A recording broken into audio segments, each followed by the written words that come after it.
가정의 문제와 청소년 교육 문제를 전문가와 함께 풀어드리는 2부 공감 다락방. 오늘 이 시간도 지난 시간에 이어서 자해하는 자녀를 두신 부모님들에게 도움 말씀을 주실 미래가족 성장연구소 상담실장 서한나 박사님 스튜디오에 나와 계십니다. 안녕하세요. 네, 안녕하세요. 네. 오늘도 반갑습니다. 네, 오늘도 좋은 말씀 부탁드리겠습니다. 오늘은 좀 어떤 내용으로 좀 말씀을 해주실 건가요? 저번 시간에는 그 자해에 대해서 저희가 흔히 갖게 되는 왜곡된 인식을 조금 제대로 알려드리고자 했다면, 오늘은 그럼 궁금하시잖아요. 그게 왜곡된 거였다면 왜 도대체 자해를 하는가에 대한, 자해 자체에 대한 이해, 그리고 자해 대상자들이 왜 자해를 선택할 수밖에 없었는지에 대한 이해를 조금 도와드리고 싶어서 나오게 되었습니다. 네. 지난 시간에 말씀을 들어보니까 이제 자해하면 제일 먼저 떠오르는 것이 주변 사람들의 관심을 끌기 위해서라는 것이 잘못된 이제 인식이라는 것을 우리가 알게 되었습니다. 그러면 자해를 청소년들이 왜 하게 되고 또 반복적으로 하게 되는 이유는 어디에 있을까요? 우선은 제가 심리상담 현장에서 되게 많이 만났던 자해하시는 대상자들과 어떤 부모님들에 대한 이해와 또 연구 결과들도 공통적으로 얘기하고 있는 부분들을 제가 오늘 말씀드리는 이유는, 가능하다면 저와 같은 이해를 좀 요청드리고 싶은 부분들도 있어요. 네. 그래서 첫 번째부터 좀 말씀을 드리자면, 도대체 왜 그러면 자해를 반복적으로 하게 되느냐가 궁금하실 텐데, 강렬한 감정의 감소와 긴장 완화예요. 그러니까 이렇게만 말씀 들으시면 자해가 무슨 강렬한 감정의 감소와 긴장 완화를 도와주길래 그 자해를 선택하는가. 그게, 근데 이 모든 연구와 결과에서는 이 강렬한 감정의 감소와 긴장 완화가 모든 자해 대상자들의 자해를 선택한 제일 1순위 네. 이유예요. 네, 어. 그래서 그럼 도대체 그게 무슨 연관이 있나 자해랑, 그거를 좀 되게 듣고 나서 하셨을 텐데, 갸우뚱하셨을 텐데, 제가 지금 드리는 설명을 들으면 좀 이해가 되실 거예요. 네. 우선은 모든 사람들이 자해로 인한 그 강렬한 그 감정의 감소와 긴장 완화를, 모든 사람들이 효과를 볼 수 있어요. 이게 무슨 말이냐면, 모든 사람은요, 신체에 상처를 내면요, 네. 그러니까 이게 꼭 칼로 긋는 상처가 아니더라도요, 음. 자해 종류가 되게 여러 가지거든요. 뭐 벽에 머리를 막 박는 것도 네. 자해고요. 네. 머리카락을 쥐어 뜯는 것도 맞아요. 맞아요. 자해고요. 네. 손톱을 이렇게 자꾸 쥐어 짜는 거 있잖아요. 네. 그것도 자해고, 살점을 뜯는 것도 자해고, 자해 종류는 되게 여러 가지인데 모든 공통점은 신체 고통을 준다예요.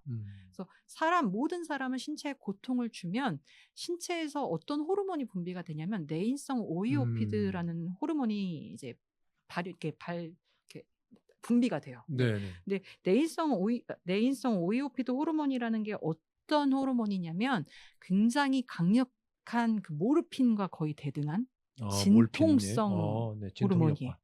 그래서 사람의 신체적 고통이 가해지게 되면, 내인성 오이오피드라는 호르몬이 사람의 신체적 고통을 진통하러 가는 와중에 심리를 진통해 주는 거예요. 네. 그래서 너무 막 올라와서 막 방방 떠 있는 미칠 것 같은 그런 감정들을 차분해진. 그래서 자해하시는 분들을 대상으로 한 질적 연구들, 그들의 목소리를 표현하는 질적 연구들이 거의 대다수가 자해하면 마음이 좀 안정돼요 라는 게 제일 많이 나오는 네. 네. 언급이고요. 그래서 근데 이게 그럼 그럼 뭐야, 자해 되게 좋은 거야? 그러니까 이 방송을 듣고 나서 좀 염려스러운 점들은, 그런 강렬한 감정에 고통스러우신 분들, 너무 불안해서 긴장 때문에 고통스러우신 분들이 자해가 그런 호르몬 효과가 있어? 막 거의 마약성 호르몬 효과가 있어? 라는 것 때문에 그걸 선택하실까 봐 제가 또 염려스러운 부분이 맞아요. 있는데요. 맞아요. 네. 근데 네. 제가 지금 방금 무슨 말씀을 드렸냐면, 마약성 호르몬이라고 말씀드렸어요. 네. 몰핀과 비슷하다고 했다는 건 마약성 호르몬이라는 거예요. 어. 그래서 이게 마약성 호르몬이라는, 마약성이라고 하는 건 중독을 내포하고 그렇죠. 있는 네. 언어고요. 네. 중독은 내성이라는 거를 내포하고 있는 단어예요. 그러니까 이게 무슨 말이냐면, 중독된다라는 건 반드시 이꼴 내성이 반드시 있다예요. 그렇죠. 내성이라는 네. 것은 무엇이냐면, 언젠가는 똑같은 상처를 계속해서 내도 처음 냈던 상처로 인해서 경험됐던 내인성 오이오피드 호르몬의 진통 효과를 나중에는 온몸을 쥐어뜯고 온몸에 칼집을 내도 효과를 못 본다는 얘기예요. 그래서 제가 상담했던 내담자들 중에 온 팔과 허벅지, 다리가 다 그러니까 칼자국도 그냥 이렇게 그어진 게 아니라 온 칼자국 냈던데 계속 칼자국 냈던 상처들 있잖아요. 아 네. 그래서 팔과 다리가 다 이제 갈색이에요. 상처 흉터로. 어. 그러니까 살 원래 색깔이 보이질 않고 칼 이렇게 흉터가 계속 반복되니까 나오는. 근데 그 정도까지 왜 하게 됐냐면 그 내성 때문이요. 음. 그러니까 처음에 봤던 효과가 아무리 그어도 상처를 내도 안 나오니까 '왜 안 돼?' 인제 더 불안해지는 거죠. 네. 더 강렬한 네. 감정이 더 솟구치는 거예요, 처음보다. 그러면 음. 더 막 심각하게 긋기 시작해도 결국엔 내성이라는 건 한도치가 있어서 나중에는 결코 그 내인성 OEOP도 호르몬 효과를 볼 수가 없게 돼서 저희가 이걸 치료적 영역으로 넣고 위험하다고 보고 있는 겁니다. 아 그러니까 음. 지금 말씀 들어보면 이렇게 상처를 내는 것도 이렇게 뇌인성 오이오피도 호르몬이 나온다. 음. 이게 얼핏 이제 아까도 조심스럽게 말씀해 주셨지만 오히려 이런 것들 때문에 진통 효과가 있다고 해서 오히려 다른 사람들이 그걸 또 쫓아서 할 수 있는 그런 소지를 우리가 더 좀 경계하는 조심해야죠. 것이고 네. 예, 우리 서 박사님이 말씀하시는 가장 중요한 포인트는 뭐냐면 그것이 일단은 내성을 갖고 있기 때문에 중독 효과가 있기 때문에 더 강한 자해를 할 수밖에 없다는 것에 대해서 좀 포인트를 주시는 거잖아요. 그쵸. 네, 그래요. 지금 말씀 듣는데도 지금 막 소름이 돋고 좀 이렇게 몸이 그런데 이런 반복되는 행동을 했을 때에 그 후속적인 반응은 또 어떤 것이 있나요? 그렇게 중독이 돼서 결국에는 내성으로 인해서 그 한계치를 경험하게 되면 아까 제가 예시를 들었잖아요. 이거 왜 안 돼?"라고 강렬의 감정이 더 음. 솟구치고 나중에는 이 감정을 해소할 수 있는 자신의 유일한 수단이었던 자해조차 통하지 않는다? 그럼 '나 어떻게 버티고 살아?'라는 절망이 오죠. 네. 그럼 그때부터는 저희가 이제 의학적 용어로는 저희가 이 자해를 비자살적 자해라고 불러요.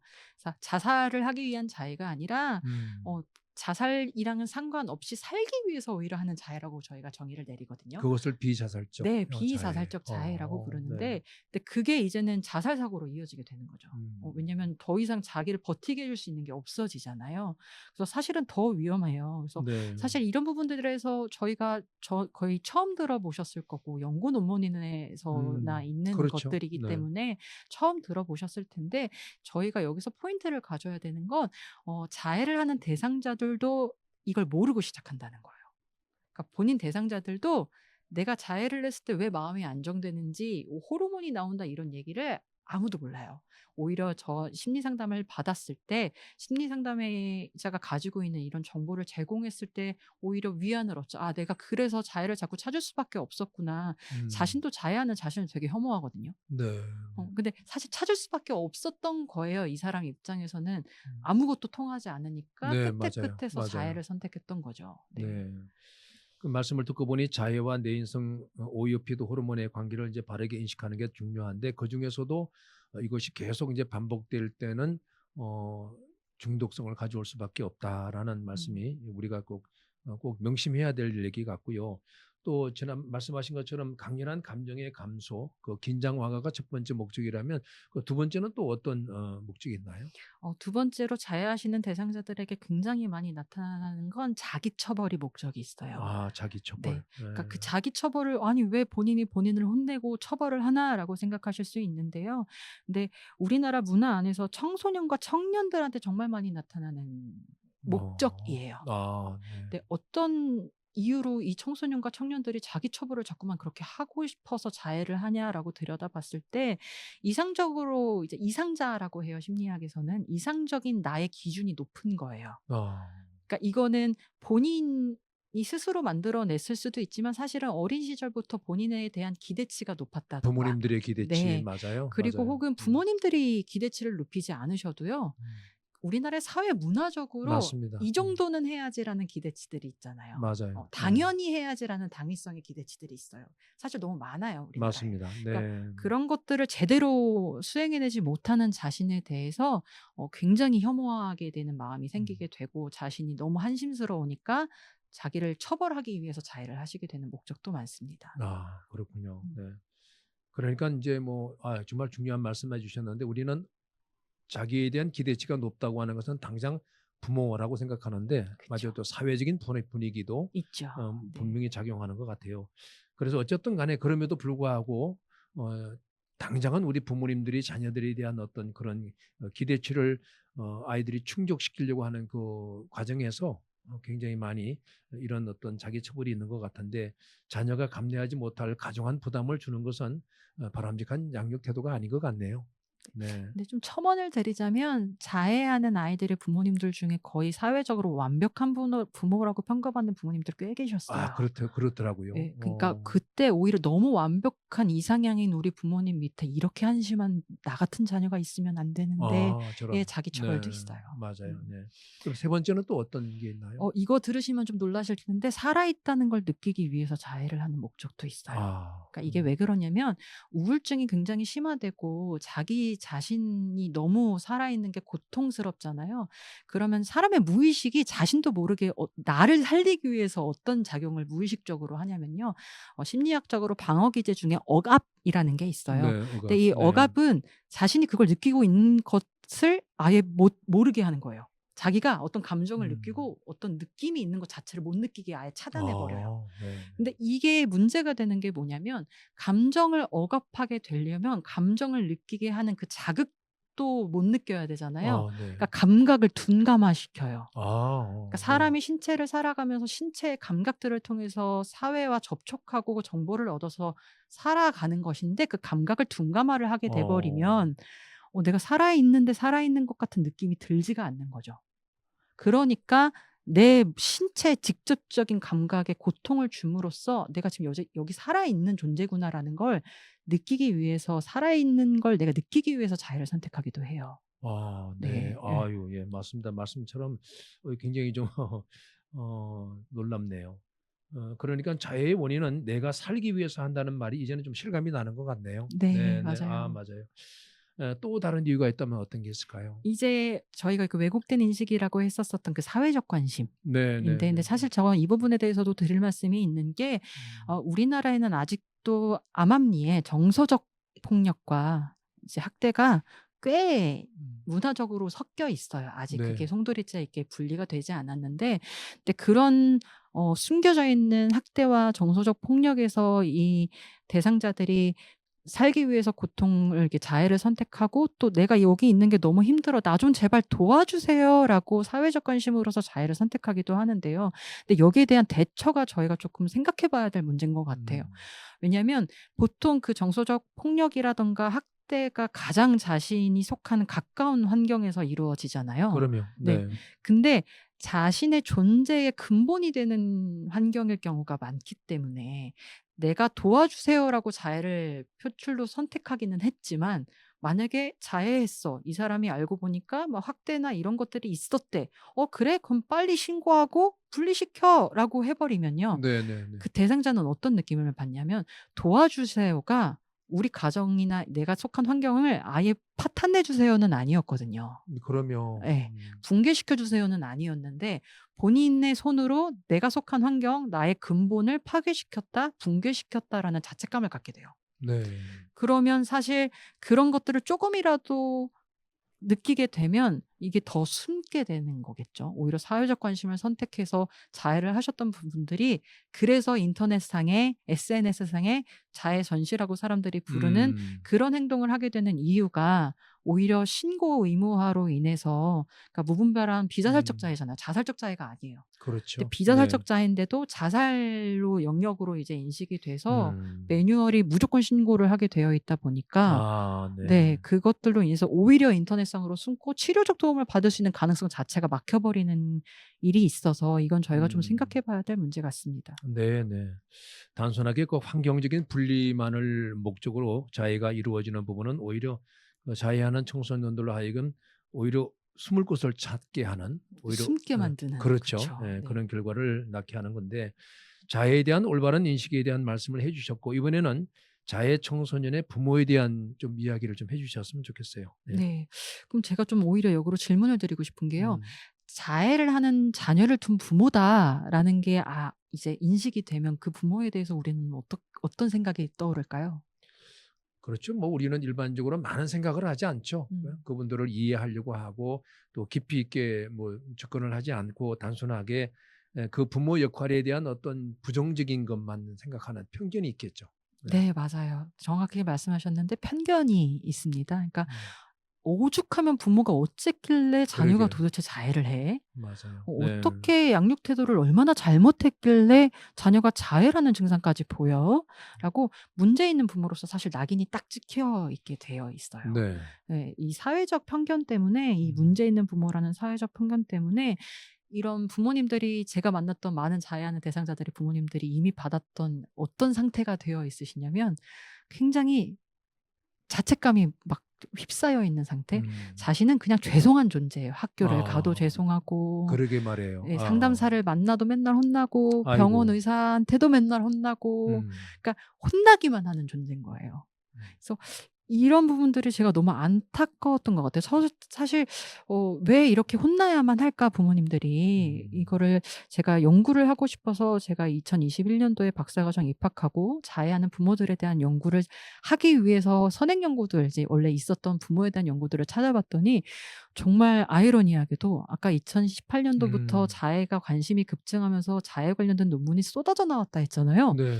자해 관련된 부모에 대한 논문이 몇 편이실 것 같아요? 그 쏟아져 나온 논문 중에? 꽤 많을 것 같은데요. 몇 년 20 동안. 편밖에 안 아유, 돼요. 저런. 국내 네. 연구 논문은 20 편밖에 되지 않고요. 네. 심지어 그마저도 자해하는 대상자들의 목소리로 그들이 평가한 부모에 대한 연구였지, 부모의 목소리가 담긴 연구는 하나도 없었어요. 네, 네. 네. 그래서 이게 뭐가 문제가 되냐면, 자해하는 대상자들은 자기 혐오가 있다 했잖아요. 네. 자기를 되게 미워하고 처벌하는 상태라 했잖아요.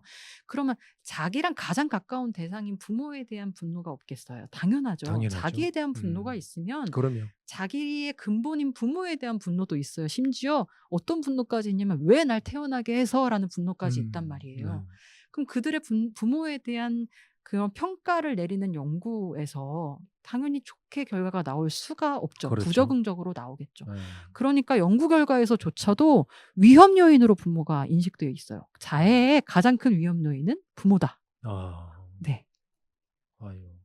그래서 제가 현장에서 만났던 부모님들은 사실 그렇지 않았거든요. 네. 그래서 제가 그런 부분들, 부모님들의 목소리를 좀 제대로 밝혀내고 싶어서, 좀 그래서 이런 오해들, 부모님들이 가진 오해들을 좀 풀고 싶어서 네, 연구를 시작하게 됐던 것 같습니다. 그러니까 저도 개인적으로 정서 행동에 문제가 있는 자녀들 보면 또 이제 자해하고 연관이 많잖아요. 네. 그런 부모들을 만나서 이제 부모 교육할 때마다 제가 제일 먼저 강조하는 게 뭐냐면, 그 부모님들에게 첫 번째 건네는 말이 자녀의 회복을 위해서는 부모님들이 죄책감을 갖지 않았으면 좋겠다. 맞아요, 맞아요. 라는 말을 먼저 하는데 그거 잘못된 게 아니네요. 그죠? 네, 맞아요. 네. 네, 맞아요. 자해를 하는 청소년의 부모들에 대한 그 사회 인식 또한 그 왜곡된 부분이 굉장히 많을 텐데 좀 대표적인 왜곡된 부분이 또 어떤 게 있을까요? 그러니까 이제 자해하는 부모님들을 처음 만나게 되면 상담사분들한테 들었을 때 되게 당황스러웠다고 하시는 부분들이 뭐냐면 화가 많으신 거예요. 그러니까 네. 자책감을 먼저 얘기하시잖아요. 근데 의외로 부모님들이 되게 분노에 차 있으세요. 그러니까 네. 되게 예민하고 분노에 차 있으니까 상담사들도 의사들도 만나면 그래서 이제 부모님이 혼나게 되는 거예요. 네, 네. 예. 그래서 왜 도대체 이 부모님들이 화가 많지? 저도 사실은 2015년도에 처음 자해하는 대상자 만나고 그들에 대한 부모들을 상담했을 때 되게 놀랐던 부분이 너무 화가 많으신 거예요. 너무 자해하는 자녀한테 되게 막 화가 나 있으신 거예요. 근데 사실 이제는 제가 그 부모님들이 너무 이해가 되는 게요. 자신의 존재를 희생해서 키우는 게 자녀잖아요. 그렇죠. 근데 그 자녀가 자기 스스로 자기의 몸에 자해를 한다라는 것들이 이 부모님들한테는 어찌 보면 자기 존재를 뒤흔드는 공격이 되는 거고요. 그렇죠. 그리고 네, 맞아요. 네, 두 번째는 우리가 음. 왜곡되는 인식 중에 하나가 자살 시도라고 자해를 인식하고 있잖아요. 네. 그러니까 이 부모님들이 가지고 계시는 공포 자체가 내 그렇지. 자녀가 죽을까 봐 너무 두려우신 거예요. 네. 그러니까 내 존재까지도 희생해서 키우고 있는 자녀인데, 내 모든 걸 희생해서 쏟아붓고 있는 자녀인데 그 자녀가 사라질 수도 있어요. 그렇죠. 일상에서도 우리가 불안이 굉장히 가중되어 많은데 있는데 맞아요. 그 와중에 내 존재에 대한 공격이나 다름이 없는 거예요. 맞아요. 그래서 분노라는 감정은요, 침범의 신호거든요.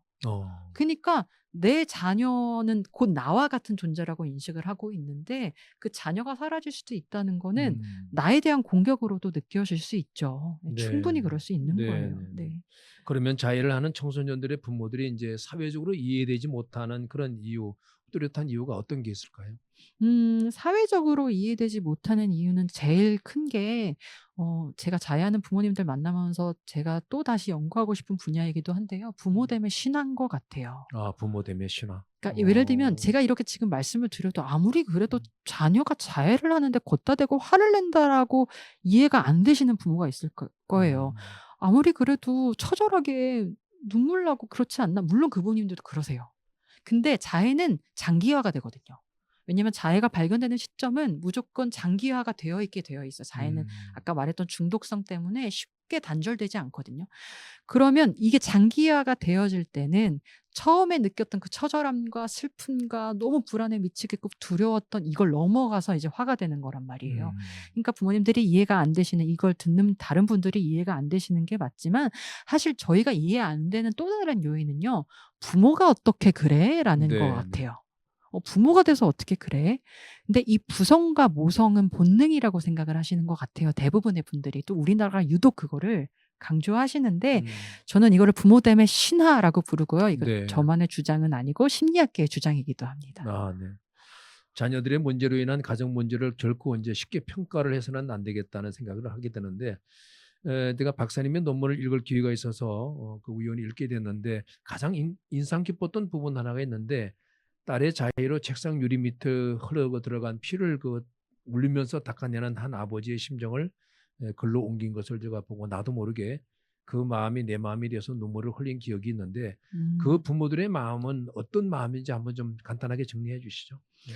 우선은 제일 첫 번째로 제가 그 아버님이 저한테 되게 많은 영향을 주셨던 자해하는 대상자의 부모님이었는데요. 또 다른 어머님도 계세요. 근데 그 어머님이 어떠셨냐면 그러니까 저한테 표현하셨던 게 자녀의 방을 문을 열고 들어갔어요. 근데 자녀가 사실은 그러니까 불안이 많은 아이들은 자는 것도 힘드니까 이게 침대에 그러니까 침대 이불을 머리끝까지 이제 덮어 씌우고 잔 거예요. 네. 근데 아이가 몸집이 너무 왜소해서 침대에 있는 줄 몰랐는데 아, 네. 문을 열고 딱 들어갔는데 창문이 열려 있고 커튼이 펄럭대는 걸 보고 아우. 세상이 무너지는 줄 알았대요. 네, 진짜 네. 그 자리에 털썩 주저앉으셨대요. 그러니까 이런 공포가 항상 있으신 거예요. 그래서 그 어머니가 뭐라고 말씀하셨냐면 네. 새벽마다 내 아이가 깨 있으면 본인도 잠을 못 드셨대요. 네. 혹여나 이 아이가 자살 시도로 이어지지 않을까? 아휴. 이 아이가 죽어버리면 어떡하지? 그러니까 자해하는 부모님들이 자해하는 현상에 대해서 화가 많으신 이유는 아까 말씀드렸다시피 내 너무 소중한 존재를 자꾸만 내 너무 소중한 존재가 내 너무 소중한 존재를 자기 손으로 없애버리려고 하는 거예요. 그러니까 내 자녀를 지키고 싶은데 그 지키고 싶은 대상이 내가 지키고 싶은 대상을 공격하고 있는 거예요. 그건 곧 나에 대한 공격이잖아요. 네, 나의 가장 소중한 걸 공격하는 거잖아요. 네. 이게 얼마나 혼란한 정서겠어요. 네. 이거는 경험해 보지 않으신 분들은 사실 그렇겠죠. 쉽게 표현할 수 네. 없는 것 같아요. 네. 항상 그 자해를 하는 자녀들의 그 일상을 결국은 그 온 잠을 자는 시간 외에 잠을 자는 시간까지도 어찌 보면은 늘 두 가지 감정이 존재할 것 같아요. 그렇죠? 네, 맞아요. 그러니까 그 두 가지 감정이 발현되는 것을 느낄 것 같아요. 네. 그러면 이제 이 모성과 이 부성에 대한 어떤 아까 말씀 부모됨의 신화라는 그런 부분은 이제 오늘 이제 다음 시간에 더 네. 말씀해 주시면 좋을 것 같아요. 오늘도 이제 말씀 중에 정말 우리가 부모님들 자해하는 자녀들의 부모님들이 겪고 있는 그 고난고 고통스러운 것들을 사실 우리가 사회가 그리고 우리 일반적으로 사람들이 시각으로 바라보는 것들이 좀 인식이 좀 바뀌어야 되겠다 하는 부분이 맞아요. 분명히 있네요. 예. 이 부분은 단순하게 그냥 이렇게 한 이웃의 문제가 아니라 어찌 보면 우리 국가적인 그런 차원에서 정말 이런 부분들에 대해서 우리가 다시 한번 인식의 전환이 필요하다는 중요한 말씀을 해주셨습니다.